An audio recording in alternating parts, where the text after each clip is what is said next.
Hello and welcome back to yet another edition of the Nectar Blueprint. I'm super excited to talk about this topic today. I was just thinking of how much I was thinking of this statement that if you kind of ask yourself this question, you find out where you're passionate about. When you can talk about a topic just basically nonstop for an hour. And I find myself coming on these podcasts, and being able to do that. I don't script a lot. I have topics and ideas that I want to communicate, but I do fully come back to this point that I can talk about a topic, health related topic, agnosium, and it's a lot of because I've just been through it. I've studied it. I've looked at angles, and I keep up to date on research, and it's just something that I feed on. So I enjoy this is the point. And today's topic is definitely not an exception to that. But it's something that I probably haven't addressed enough. Oftentimes, on the Nectar Blueprint, we're providing solutions, into the road kind of concepts to be able to allow people to jump in and fix some deeper rooted problems. And this happens a lot in medicine, if you will, where medicine is just caught up in trying to manage sickness and disease. That often they don't get to that point of diving into finding out root problems and looking at why these problems are there. So, classically trained, if you will, as a natural healthcare provider, which I know is a very dangerous terminology nowadays. Just kind of my some of my my readings and seeing other people popping up as natural health practitioners, which it can be a weekend course or somebody that's studying. I have nothing wrong with that, but as our medical physician, who is darn near 40 years trained, 40 years in the field, he says, they're just going to miss a bunch and it's not necessarily long. And he was talking about down into nurse practitioners and PAs as being primary care now. He's and not being derogatory, and I'm not being derogatory at all on a natural health practitioner, somebody practicing natural health. It's just the concept that you don't know what you don't know. And I lay that foundation only to dive into this topic of cellular toxicity today, because this is a culmination of 25 years of me watching trends, seeing the issues that people present in my office, and attempting to find solutions to be able to unwind a lot of these things for people so that they can actually not get sick, not run into a disease state, and enjoy a vibrant, full life. And is it a challenge? Yes, hands down. Because even if we have the best of the best, and even if we could be able to unwind a lot of these things, which we often do, I run into mindsets that go with it. So we're trying to get people to shift their beliefs on a lot of things. We get kind of pinned as almost conspiracy sometimes. And then even more challenging, we have to cross the money threshold, which is oftentimes our services are not something that insurance companies are going to cover. Not like they cover a whole lot anyways nowadays. But there's this concept that we got to overcome financial challenges and mindset, beliefs, to be able to get to a point of understanding why a body got into the position that it's at. Okay, so with that foundation, we begin to talk here a little bit about cellular toxicity. And it is probably one of the most scary, if we look at it from a standpoint of what we're doing to people, doing to ourselves, doing to our kids, as far as the cleanliness of what's out of there. So when we think of toxicity, we think of like somebody that maybe poisoned themselves. It could be drugs, it could be alcohol, it could be food sources, it could be chemistry in their environment. But oftentimes it's just like it's reserved for that kind of rare condition that somebody's around chemicals at work, that type of concept. And we just don't see it in our society yet as something that we're doing on a daily basis, which is poisoning ourselves. And yet the byproduct of this cellular toxicity has a long list of metabolic dysfunction, hormonal dysfunction, and then ultimately the breakdown of our gene code, which triggers the body into the genetic tendency for whatever disease state mom and dad may have passed away from. So in those clues, we look at, okay, I look at my family history, and I could relate it to, cardiovascular disease would be something that's there, and cancers. So I look on my mom's side, I look on my dad's side, and those are there. Now, we could say that's genetic tendency, but it's also a lot of it was self-induced. My grandfather, I didn't know him without a cigarette or evening cocktail. Was what it was. All right. I love the smell of bourbon because it just reminds me of my grandfather. Marlboros and bourbon. That was and Old Spice. that was the smells of my grandfather. And I love my grandfather. Grandfathers get to be grandfathers. They don't have to be fathers, right? So they get to spoil grandkids. And it was just a love that my brother and I had for him. No more than my dad and my mom, but it was just that different type of scenario. And a lot of people didn't have good grandparents, or maybe even I never got to know their grandparents. But in his toxicity, he caused all sorts of heart damage and had to have a quint bypass way back in the day, like 80s, maybe it was, if I remember right. And that's what the toxicity executed on him. But there was never a conversation after his quint bypass of the toxicity, although he knew and did immediately change his lifestyle. Because it's like, look, in order for you to live, you got to stop this type of stuff. So we knew smoking was bad. We knew excessive drinking can be bad, excessive alcohol, those types of things. So immediately just like cold turkey on everything, not wild turkey, but cold turkey. So it was done.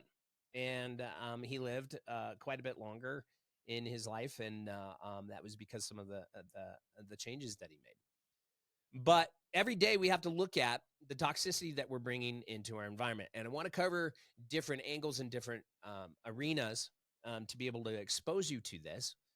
And then we're going to get a little conspiracy on a couple concepts and from good sources. So I have a book from Russell Blaylock, and this is where we'll end in conspiracy, if you will.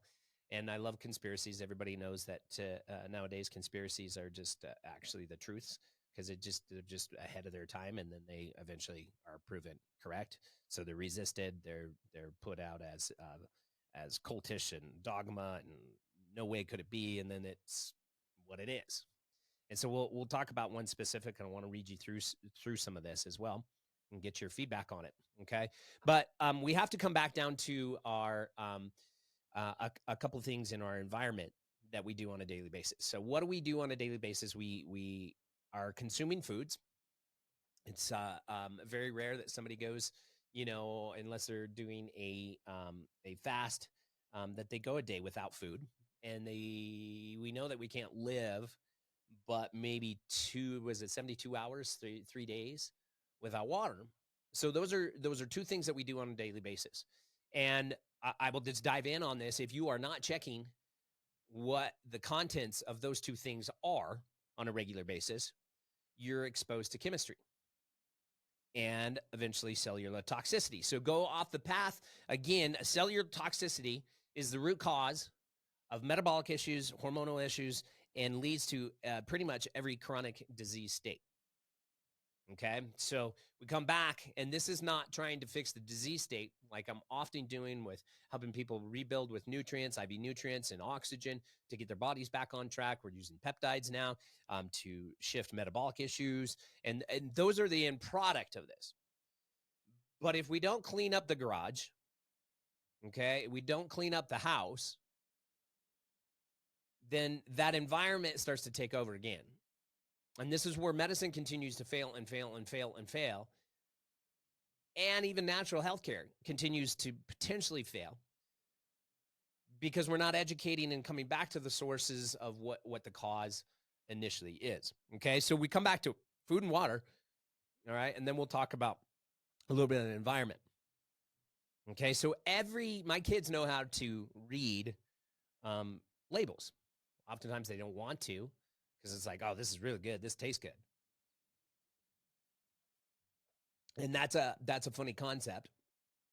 Okay, that's a funny concept because I've gotten to a point in my life, I'm like, I go to a restaurant, I'm like, okay, there's certain things I just won't eat anymore. Okay, I've drawn a line in the sand. I love my body too much, and I want to be around for decades more to come to enjoy grandkids and not be in pain and be punished for the rest of my life, or spend my life spending all my money on ways to try to dig out of the pit that I put myself in on a daily basis.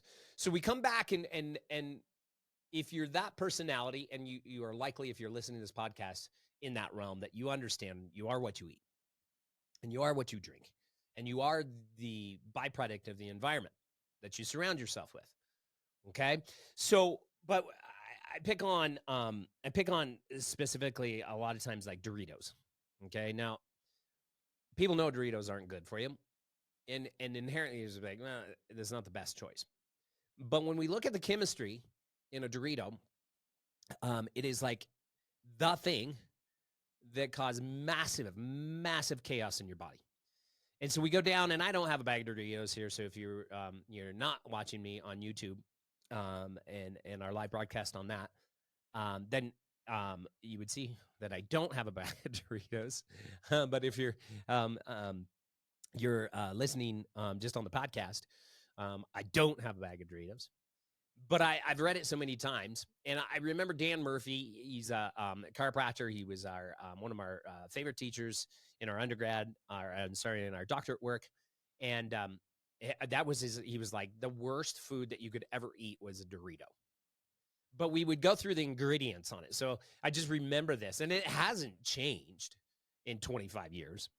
Potentially even gotten worse, but it's like the fats, the saturated, the hydrogenated fats, and then the pure chemistry that they put in that is just horrendous. Not only to mention that they are using corn that's GMO corn, so genetically modified corn that is usually laced with pesticides and chemicals. So they're making their base product out of something that is chemistry and just chaos for your body, and then lacing it with all these stimulants to make it taste good. And that's how I got exposed to Dr. Blaylock in his initial book, which was Excitotoxins, The Taste That Kills. And so if you're not exposed to excitotoxins, I'm going to briefly go through it. Excitotoxins do lead to cellular toxicity, and they are stimulants that are derived from Agent Orange. Agent Orange was basically a nerve gas that we used in predominantly bits and pieces, I believe, of World War II, but predominantly through the Korean War and into big time in Vietnam. And I work with veterans all the time, and it's one of the questions I've come to ask is, were you exposed? And the majority of them were like, yeah. And they even have it in their file. They say in the VA and Agent Orange exposure. Okay. And that leads to all sorts of issues like neuropathy and a variety of different conditions in the body. Okay. So we know that exposure is there, but what does that have to do with Doritos? Well, when Agent Orange was actually stabilized, the gas form was stabilized, it came back into a salt form. So they stabilized it in a mineral, so to speak, and it became known as monosodium glutamate. So glutamate is a natural neurotransmitter in our body. It is there, but in this monosodium glutamate, the salt form of this, they found that they could actually stimulate. So putting more of this neurotransmitter in your body stimulate you to be like, whoa, that was an experience. And that's literally what you do when if you eat Doritos all the time, you don't realize, like, holy moly, that's just crazy. But if you haven't eaten Doritos like myself, and I don't know, maybe 40 years, something like that, it's just not part of my world. And you were to eat one, you'd be like, whoa, it's almost like, geez, that's just too much. The taste of it. And so what they do is put all these chemicals to be able to satisfy the taste. Now, that's just not just Doritos. I mean, we can go to Cheetos, we can go to every processed food, uses this formula to be able to what? Make it taste good. And because if it tastes good, the more you will buy. I need more Doritos. And it stimulates our nervous system into this frenzy of like, I want more, I want more. And when they've done studies on monosodium glutamate, MSG, for like in rat studies, they would find that the rats would come back and push the button more. I want more, I want more, I want more, until they would literally kill themselves. Now we're doing the same as our society. It's just a slower death because they're putting less, obviously a higher amount to the rat. They just, what was the threshold? Where would this rat go? And we come back and we're doing a lesser extent, but it's kind of a slow death for us, because it is creating this cellular toxicity that I keep talking about. Okay, this is the inability of our cells to be able to get nutrients to where they need to go and get the body detoxified. That's what our red blood cells do, for instance. Okay, but when that cell becomes more toxic because of the toxic environment that we create, it's not able to do its job. The pH of our blood changes, the acidity of our blood goes to levels, and inflammation goes through the roof. And so the body is mostly fighting this pH and inflammatory process in the body, and is really not worried about trying to get nutrients and oxygen to areas and help the body detox. It's just like almost in 911 mode.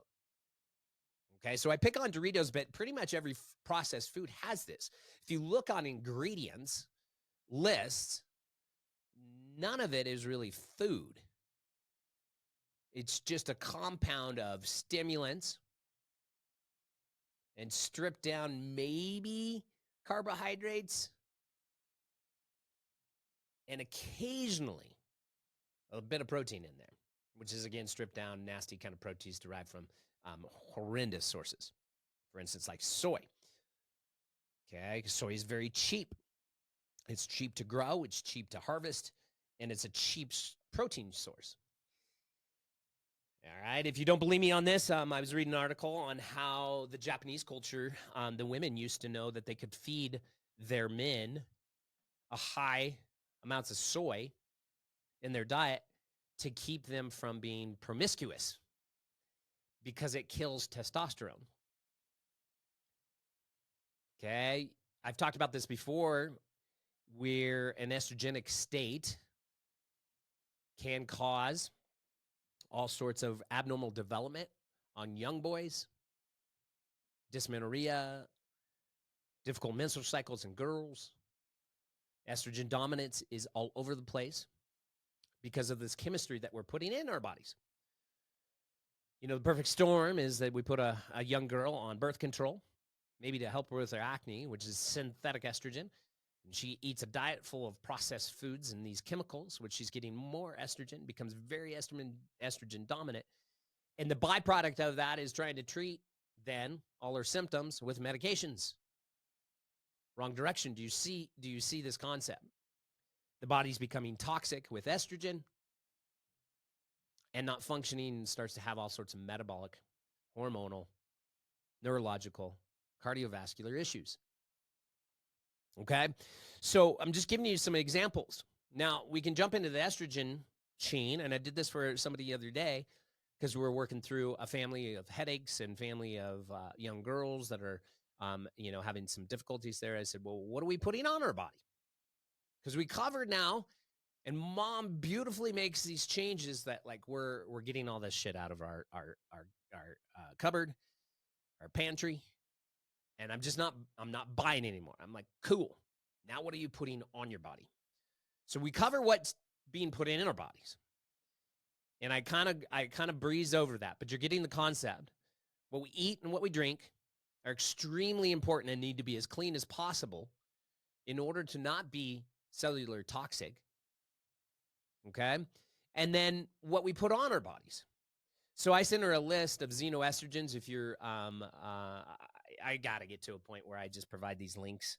And I can do that eventually. It's just a time factor, but just Google it. You can use ChatGPT and type in xenoestrogens. List me sources of xenoestrogens, Xeno, estrogen, ESTROGEN, xenoestrogen. Sounds like a Z, but it's an X. It's like Xavier, right? It's spelled with an X. All right, so xenoestrogens, and we dive through these xenoestrogens, and you get a list of these xenoestrogens. You're going to find them in what? Hair care products, soaps, makeups, creams. I mean, the list goes on. Anything and everything that you put on your body has a potential of having xenoestrogens in it. There's a new one that I'm sitting here on a list. I'm like, gosh, even nail polish. Now, could I make the case that nail polish that has a xenoestrogen that's going to filter through the nail itself and get into the bloodstream? Well, the nail bed is highly vascularized. It's highly vascularized, which means that it's going to be sensitive to anything that it touches, so much so that it goes in the bloodstream and cause that effect. Okay, how often do we put nail polish on? So we got to look at these things. But on the flip side, you can make better decisions on this stuff. Yeah, it does cost some more money to make sure that you're xenoestrogen free in your family, but why wouldn't you? So again, if the premise is that this stuff is causing cellular toxicity, that'll eventually rob your energy, affect your immune system, shift your metabolism, shift your hormones, and cause eventually a sickness and disease state to settle in, then we have to go back and look at these things. Okay? So what we put in our bodies and what we put on our bodies, extremely important because we do it daily, right? Okay, my kids have never had fluoride. Dennis might be so, well, that's stupid. I'm like, no, it's not. If you look at it, okay, it just doesn't make any sense. Okay, fluoride's got all sorts of chemistry and can cause all sorts of issues. So I'm going to opt out of that. All right? Do we do other things for our kids? Yeah, we encourage them like to brush their teeth and keep them clean. Not all the time, but then we keep their gut healthy. Try to keep their gut as healthy as possible, right? Because that is a reflection of all the tissues, including the gums that feed the teeth. So there's different angles that we can look at there. Okay, so this does come back to a lot of my exposure was through this Russell Blaylock, and Russell Blaylock wrote the book Excitotoxins, The Taste That Kills, and then he wrote another book. I'm looking over, see if I can grab it off my shelf here. That book travels on me quite a bit. Yeah, I'm not seeing it. It travels on me. People grab it and it disappears, and then I buy another one. And I always have one hidden because he's got some great solutions in there to limit toxicity and even change. He even goes in back to, it was written in the day about like, what if you got exposed to anthrax? Like a supplement routine to it. Beautiful, beautiful written book by a neurosurgeon that used to do doses of nutrients in his IVs for stroke victims until the hospital basically let him go because he was getting these patients out of their hospital beds too soon. So the hospital wasn't making any money, and they'd let him go. They said, hey, we got to make money. You're getting your patients too well, too quick. Stop it. Okay, and so he goes down this path. And I'm going to end with this because this is beautiful. Dr. Blaylock answered an email not too long ago, and I asked him to come on the podcast, and this is why I'm going through it. So I think his information needs to be exposed because he's a brilliant mind, but he says, Todd, I'm too old. I don't want to go on a video. I said, that's all right. I go, that's not, I mean, it's all right, I guess. I don't know. We got to embrace our age, right? The wrinkles. I sometimes look at that. I'm like, what is that thing going on there?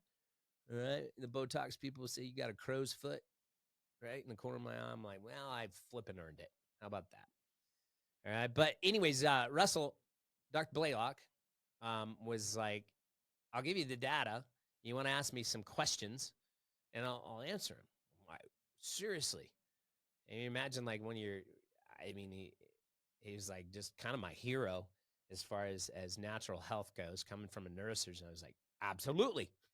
So I got on and wrote like 20 questions. I want to go through some of it.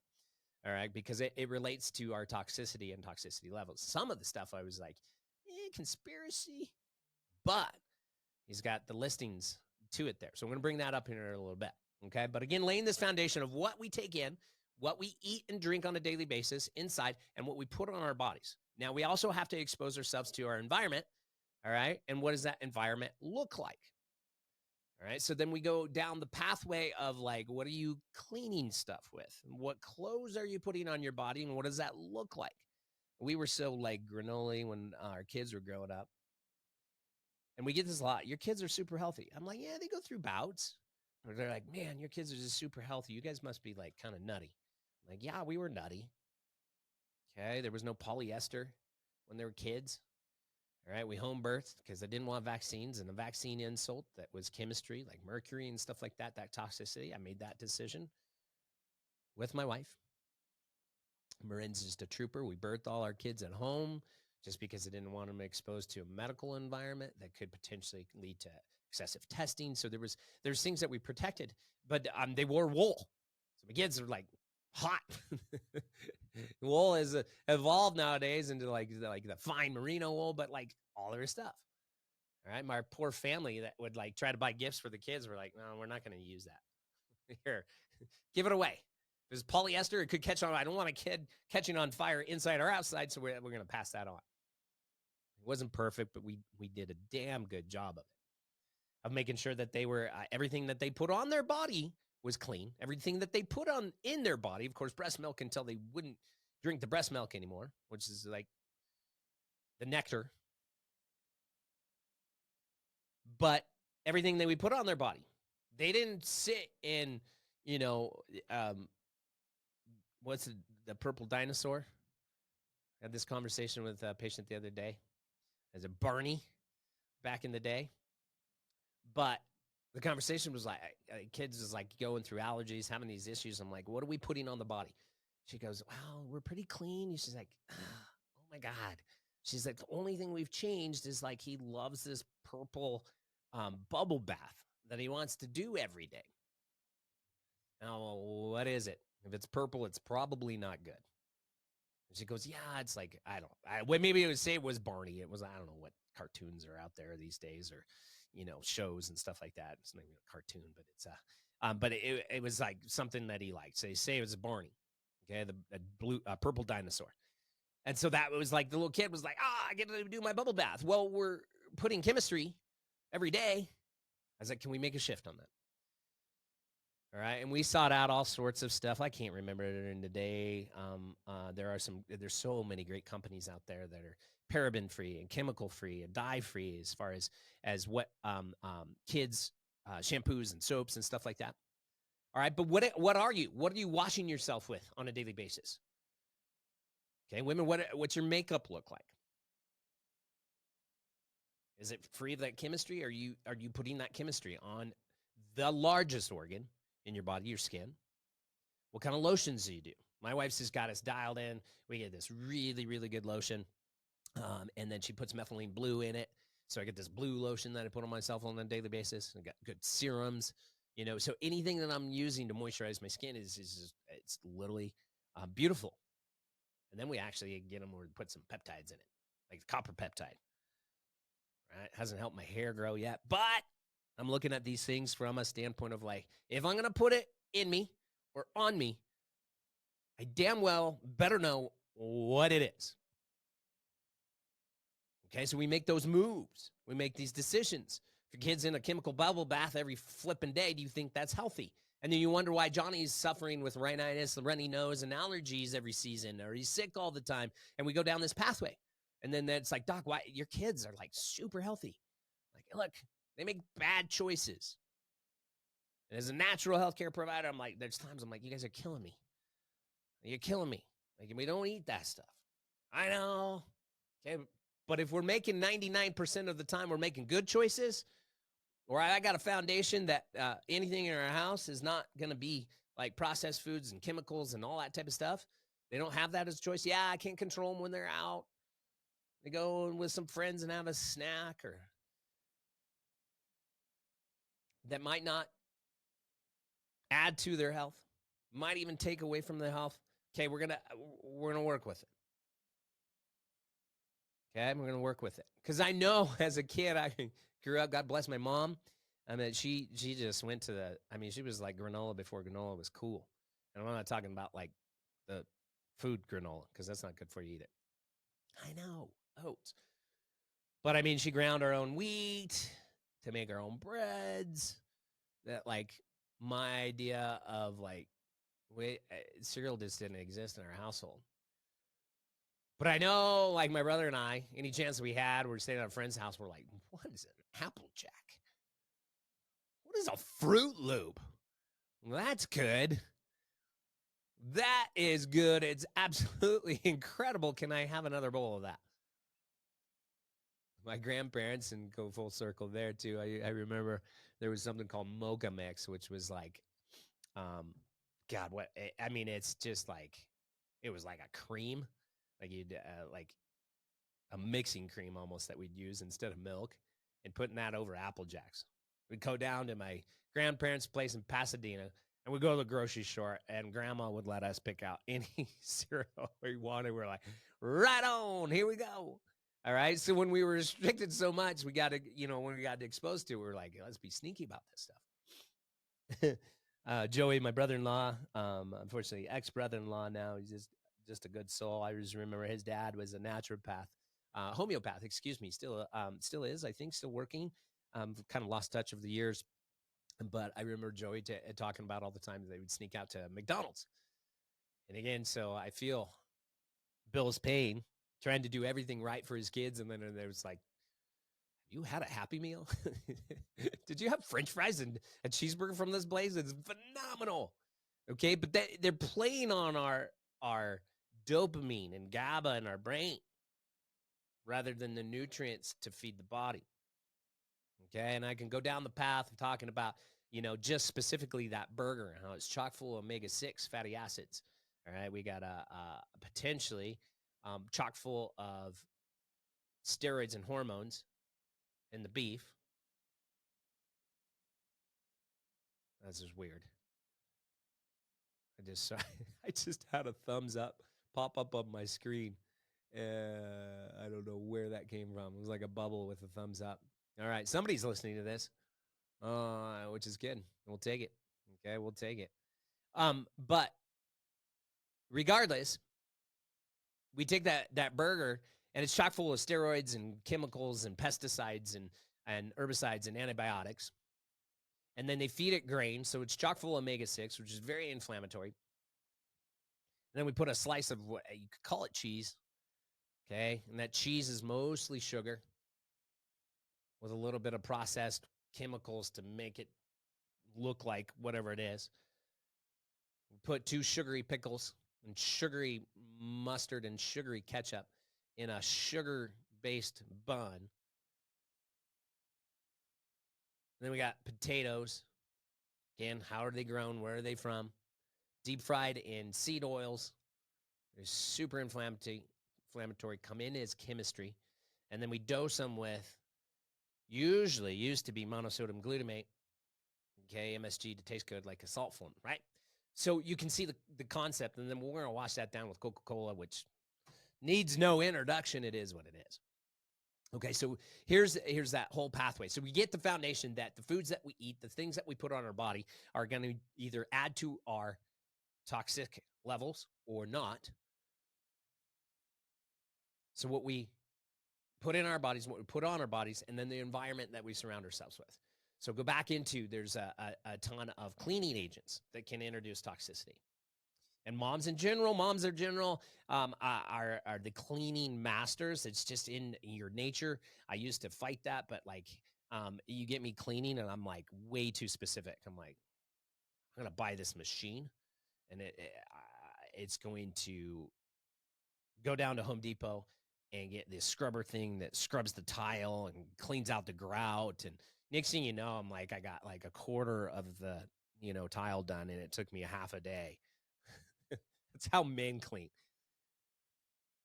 Okay. But women just get it done. You guys are just amazing at that and you get it done. But what kind of chemistry are you introducing to floors, to cabinets? What kind of laundry detergent are you using? Okay, washing the kids' clothes, and then those kids are putting it on their genitals and their bodies. Literally, pull my underwear on. I got chemistry in that potentially, and then I put it close to my reproductive organs. Okay, that's not good.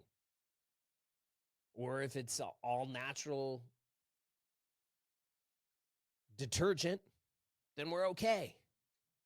Okay, so it's a whole different angle. Are we getting this concept? We're getting this concept. So our environment is very important. All right. And I live in a mining town and we could go down that whole path of like the chemistry that's involved in the workplace, but it's everywhere. You can't pick on a mine. I mean, we got people that are hardworking welders. I had a conversation with a guy the other day. We're like, we need an MRI of his low back. He's like, oh, I go, what? He's like, I welded for like 15 years and he's like x-ray, so I'm just riddled with metal. Okay. Which anybody knows in a magnet's like an MRI is a giant magnet. So we can't have metal anywhere because it'll attract to that. So we end up with issues with that. But that chemistry, okay, all the compounds that we use for welding, mechanics and oil and greases, and the body's just absorbing all these types of things. Talked to a kid. We were working through some again, major inflammatories, cell toxicity.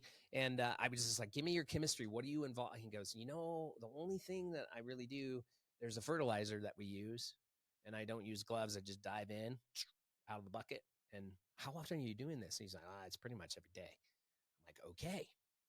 So can we get some gloves and protect ourselves from that? Okay. And then maybe if it's got some dust particles, probably want to wear a mask when we're doing that. All right. It's the only time you should really wear a mask, not for viruses, but for chemistry. That's where they were designed. So we go down that path. So then we're creating an environment of less toxicity. If we account for what we're drinking, we account for what we're eating, we account for what we put on our bodies, we account for what we clean in our environment and the toxicity or lack thereof, naturally, the body will be in a better state. Now, on top of that, we run into some challenges, okay, that if we've been doing this for decades, then we got to detoxify. And soon we're going to have a membership program. I'm excited. I'm building the rest of it out, and we should be able to launch soon. But you'll be able to take one of my modules on detoxification. I'm going to show you exactly how to do it. I mean, the body naturally should be detoxing on a daily basis, but if you become so toxic, the body literally lacks that ability. When you need it most, the body lacks that ability to detoxify itself. Okay, and we do a live blood analysis here at our clinic, which is looking at the blood, and I can tell people right away. I go, you're not detoxifying. How do you know? Well, I can see in your blood you're toxic, and then I can see your red blood cells are not doing the job because those aren't healthy. And so we run down this pathway, and this is what we do to get out of it. We're going to show you a way. Okay, and the last component of this, of toxicity, unfortunately, we have to talk about your people that you surround yourself with.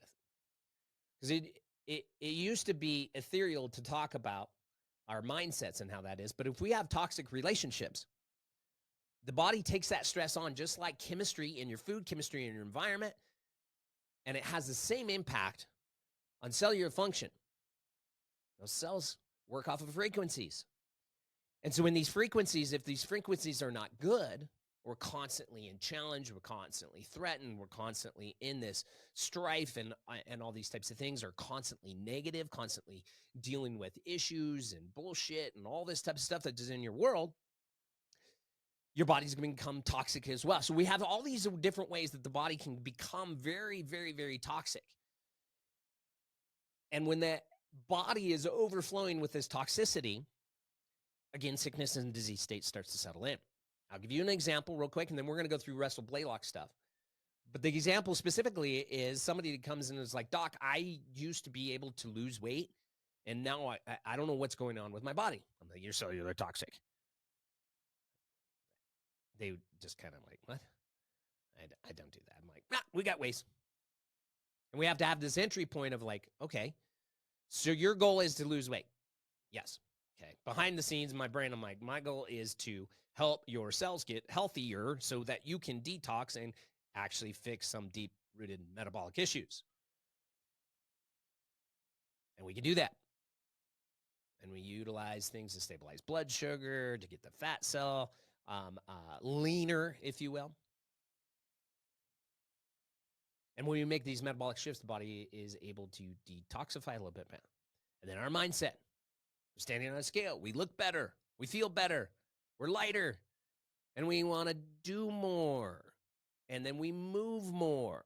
And the more we move, we realize that our muscle helps pump some blood around, and we get the detoxification process starting. And I'm constantly in conversations about this. Doc, I don't feel well on this. It's got to be. Okay, we start on a peptide. We start on some greens. We start on some lifestyle changes, and they're like, I don't feel good. I'm like, you're detoxifying. It's okay. You haven't done this in a while. We're bringing some of that chemistry out of the fat cell into the bloodstream, and we just give your body some grace. So we got to talk about these things and navigate through it. Okay, so again, environment, relationships, and chemistry, what you clean with, what you do laundry with, what you put in your body, food and water, and what you put on your body. Okay? And as always, you guys are more than welcome to message me with any questions. I highly, highly, highly, highly suggest it. You got some questions. Hey, Doc, what about this? How do I learn more about this? And until I launch this program, which I will have this in detail, we got to help you do some of your own research, right? That makes some sense. Okay, so I'm pulling this up.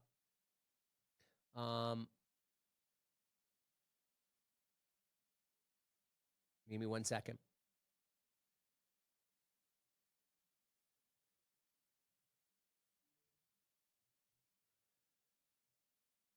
Oh, come on. It went away.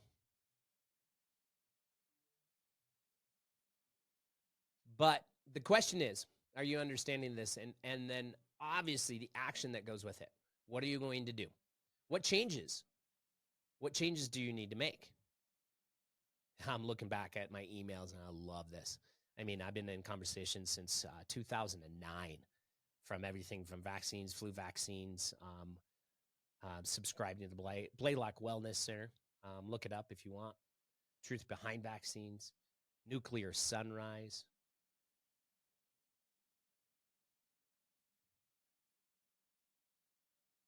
All right, and I'm diving in here. And if I can't get it to pull back up, that is what it is.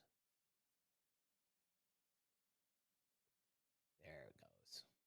So here's a couple things that I was just, it was on my radar, but not on my radar. Okay. The other chemistry in our environment is when you look up, there are things flying overhead that can cause all sorts of issues. Okay. So some of you that are conspiracists and are looking on this, you're like, chemtrails. Yes, I know what he's talking about. Yeah. Well, anyways, so I put all these questions out, and Dr. Blaylock gave me just beautiful answers. And then not only in his style did he give me beautiful answers, He gave me all the literature to support it. So references to all this type of stuff, everything like that. All right. Question number 8. What specific environmental factors have you observed that contribute to excitotoxicity? So cellular toxicity, excitotoxicity, the excitement of the cell, excitement of the nerve cell, and subsequent neurodegeneration. How can individuals minimize their exposure to these factors? Great question, right? So I'm talking about to this neurosurgeon that's an expert in toxicity and neurotoxicities. Till recently, the diet was the major contributor. This is his answer. Now it is geoengineering, in which the government is spraying the atmosphere with aluminum chemtrails that is easily and rapidly absorbed by the olfactory nerve, which is your nose nerve. Okay, that's how you smell. So olfactory nerve in the nose and enters the brain unobstructed. This can lead to Alzheimer's, dementia, ALS, Parkinson's. Spraying of the air allows the aluminum to remain suspended in the air we breathe for many days, and the nanoparticles are much more reactive. So here we are, even like the guy that started on nutrition or lack thereof and the chemistry that exists with excitotoxins in our environment is now talking about these nanoparticles, aluminum nanoparticles. Okay. I know it gets a little crazy. I told you we're going to go dive into the conspiracies. Why not? So solutions to this, of course, is this. And I want you to understand this. If you're a toxic across the board, filled up with toxicity, then we got to worry about everything. Okay? We got to worry about everything. So, but if we're detoxing, eating well, eating clean, all these other components are in our environment that we're controlling, and we're really doing do I worry about the nanoparticles? No. Okay? But do I have to worry about these nanoparticles and chemtrails that are being sprayed? If I'm very toxic, yes. Do I have to worry about them in general? Probably. Okay, this is the benefits of moving out away from cities and where that exposure is even more. Okay. So, of course, my question on that is if I can ask him anything, I said, what are your top 5 recommended treatments in a clinical application for a doctor focused on integrative approaches like natural and medicinal that could be implemented immediately, such as IV vitamin therapies, major autoimmune therapy, IV glutathione, chelations, which is a way we get rid of heavy metals, and or others, like just what's in your brain. All right. And here's his top 8. This is, he just gave me an answer of that. Daily NAC that's easily absorbed orally. NAC, N-acetylcysteine. Okay, beautiful. Luteolin at 100 milligrams 3 times a day with meals. Apigenin, 100 milligrams 3 times a day. B-complex vitamin enhanced with riboflavin 5-PO4, thiamine and paradoxal 5-PO4, vitamin C buffered with hesperidin. Cool. Hesperidin and rutin help deliver vitamin C. Beautiful. 5, possibly methylene blue once a week orally with water. Ha! Working on methylene blue. I put methylene blue on my skin now on a daily basis. Okay. Am I taking it orally? I've gone through bouts of that. Makes your mouth blue. Just ordered some methylene blue eye drops for my wife with EDTA, which helps chelate some of the heavy metals out of that nervous system. She's got some eye stuff.